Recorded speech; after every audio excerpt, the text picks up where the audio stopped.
Bonjour, bienvenue dans la série sur la relativité. Donc on continue avec les différentes expériences. Alors, puisque la lumière est une onde, on peut utiliser ses propriétés ondulatoires pour mesurer sa vitesse. Alors d'abord une onde, comme une vague, a une certaine longueur d'onde, donc la distance entre deux bosses, qu'on note lambda, et une fréquence. Elle se déplace, et à un endroit précis, il y a autant de bosses par seconde qui passent, donc c'est la fréquence. Et on vérifie facilement que lambda fois nu, la fréquence, est égal à c, la vitesse. Donc il suffit de mesurer la longueur d'onde et la fréquence. Alors, pour la longueur d'onde, c'est relativement facile. On peut utiliser les propriétés d'interférence, comme dans l'expérience de Young, et on peut obtenir des mesures d'une extrême précision, en particulier avec ce qu'on appelle les réseaux, qui sont des séries de fentes très serrées les unes contre les autres, qui permettent d'obtenir des mesures extrêmement précises de la longueur d'onde. La fréquence est un peu plus difficile à mesurer. On la mesure plus facilement avec des ondes radio jusqu'à des fréquences de l'ordre du centimètre, des longueurs d'onde du centimètre, des longueurs d'onde centimétriques. Une manière simple, c'est d'utiliser une antenne accordée, comme avec une radio. Quand vous réglez la fréquence d'une station, c'est exactement ce que l'on fait. On accorde sur la fréquence de l'onde, ou mieux, pour avoir plus de précision, des cavités résonantes dans lesquelles les ondes font des allers-retours et qui sont dimensionnées pour avoir des fréquences propres de vibration des ondes qui sont piégées à l'intérieur et qui permettent d'obtenir de très bonnes précisions. On a ainsi mesuré que la vitesse de la lumière était de 299 792,428 km par seconde. Donc une très bonne précision, de l'ordre du mètre par seconde sur 300 millions de mètres par seconde. C'est une très très bonne précision. Ici déjà on peut faire une remarque. Si l'on effectue ces mesures dans le vide, dans l'air il y a une toute petite différence, on obtient toujours cette valeur-là.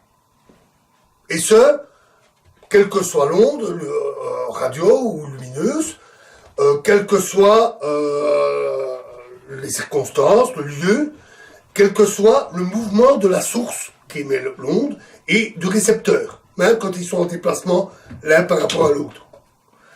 Pour des récepteurs, on peut obtenir des cas de récepteurs extrêmement rapides, les sources émises par des corps célestes qui se déplaceraient très vite, ou même en laboratoire, avec des clistrons, on peut utiliser des électrons qui se déplacent à une très grande vitesse, très proche de la vitesse de la lumière, et qui émettent des rayonnements que l'on peut capter, un rayonnement d'50 que l'on peut capter et mesurer sa vitesse.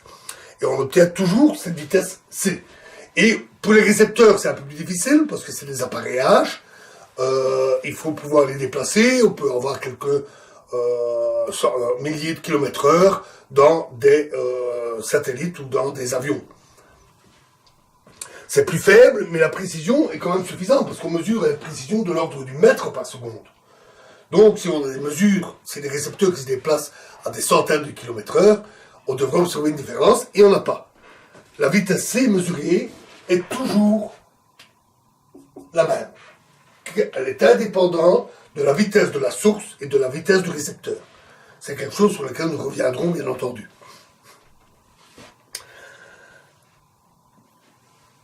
En 1728, alors revenons un peu en arrière, 1728, Bradley voulait mesurer la parallaxe des étoiles. Alors qu'est-ce que c'est?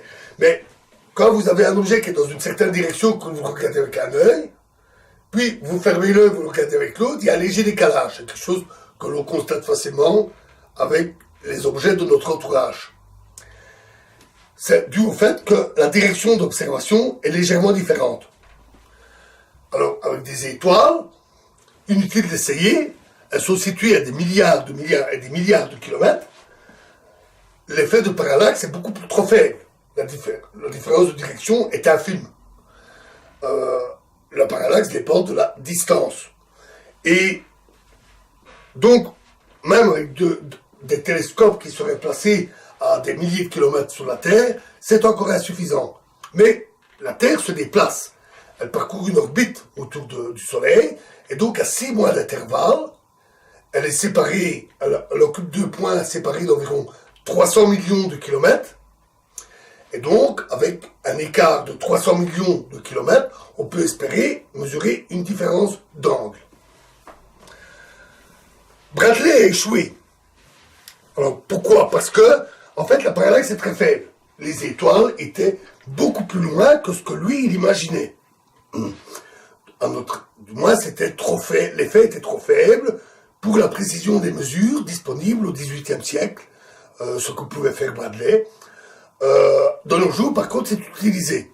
On a des mesures beaucoup plus précises. On peut faire les mesures dans des satellites, comme le satellite Hipparcos. Et cette technique est utilisée pour mesurer la distance des étoiles. C'est même une méthode très précise pour mesurer la distance des étoiles, du moins des étoiles proches. On a mesuré assez avec une grande précision la distance de plusieurs centaines d'étoiles qui sont proches de notre Soleil. Mais il observa quand même un décalage. Alors, qu'est-ce qu'il avait observé? Ce qu'il avait observé, c'était l'aberration stellaire.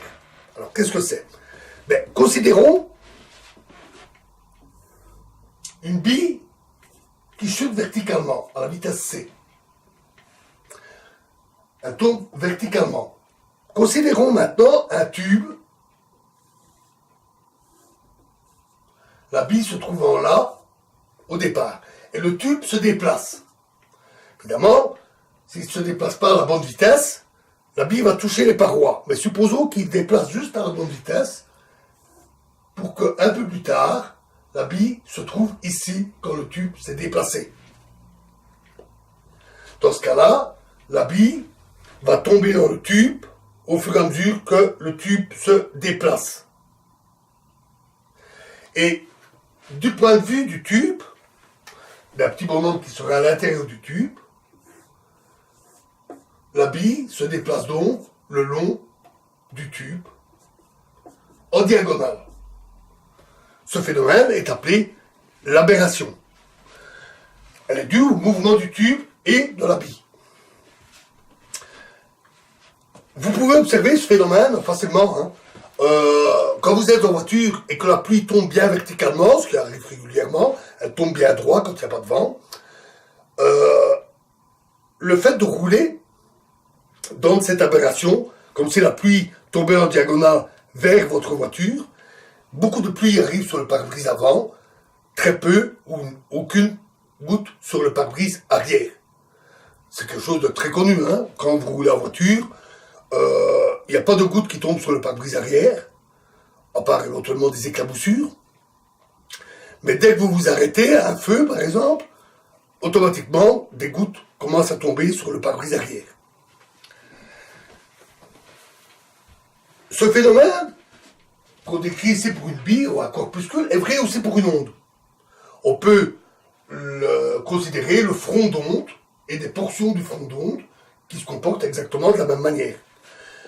Et on peut aussi observer facilement, quand vous avez des vagues qui arrivent sur un bateau, vous êtes dans un bateau dans ce sens-là, les vagues arrivent comme cela, lorsque le bateau se déplace, c'est exactement comme si les vagues arrivaient de travers, elles se déplacent comme cela, par rapport au bateau.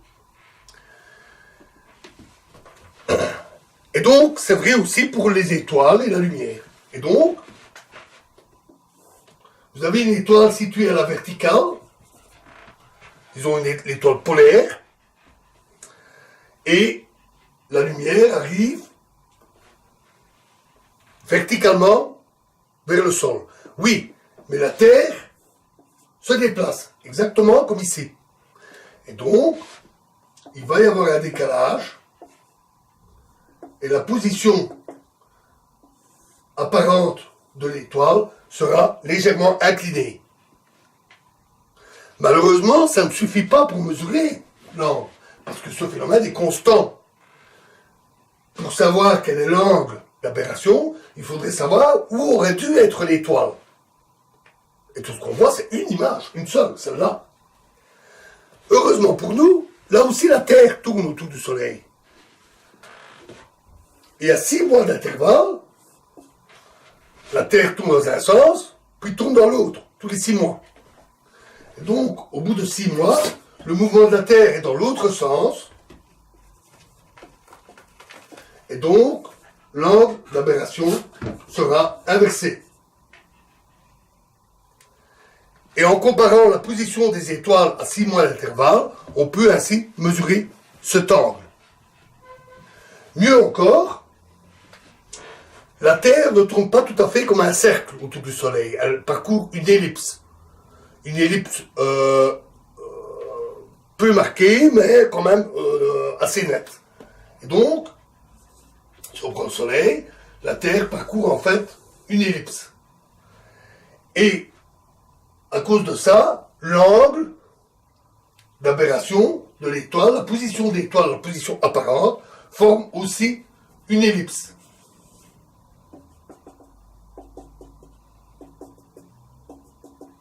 Et cette ellipse est légèrement décalée par rapport à l'orbite, à l'ellipse de la Terre.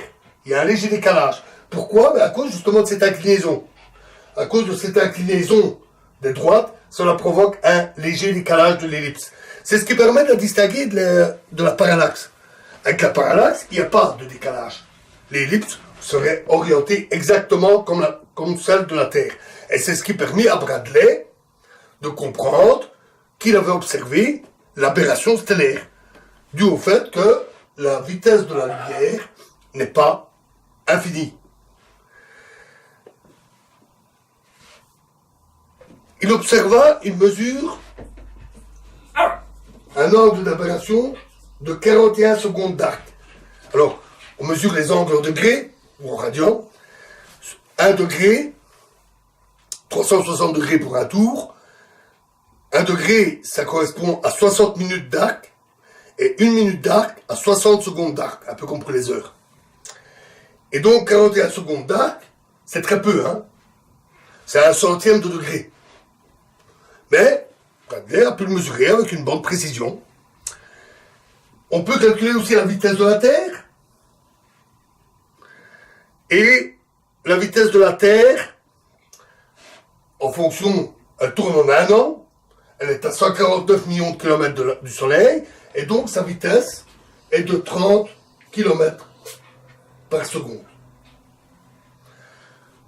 Un petit calcul géométrique ici, pour l'aberration, montre que l'on a tangente alpha, l'angle d'aberration, est égal à V sur C, V la vitesse de déplacement, et C la vitesse de l'objet ou de l'onde qui arrive.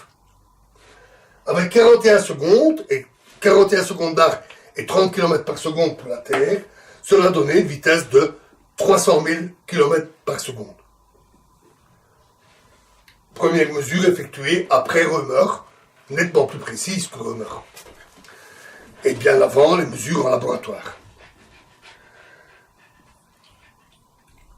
Une chose importante aussi est à noter ici, pour l'avenir, quand on parlera de la relativité, c'est que l'aberration est la même pour toutes les étoiles. Évidemment, pour une étoile plus inclinée, on obtiendra une ellipse plus aplatie. Ça dépend de la disposition géométrique.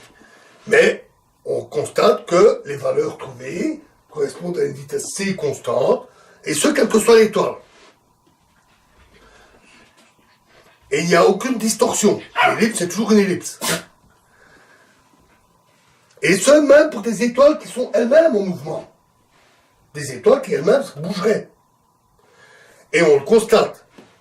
Les étoiles bougent.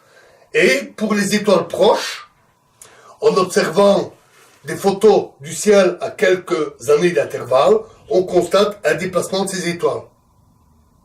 Étant donné leur distance, qu'ils pouvaient déjà estimer, même à l'époque, d'ailleurs, puisque on n'observait pas la parallaxe, donc ils savaient que c'était des distances considérables de plusieurs milliards de kilomètres, des millions de milliards de kilomètres.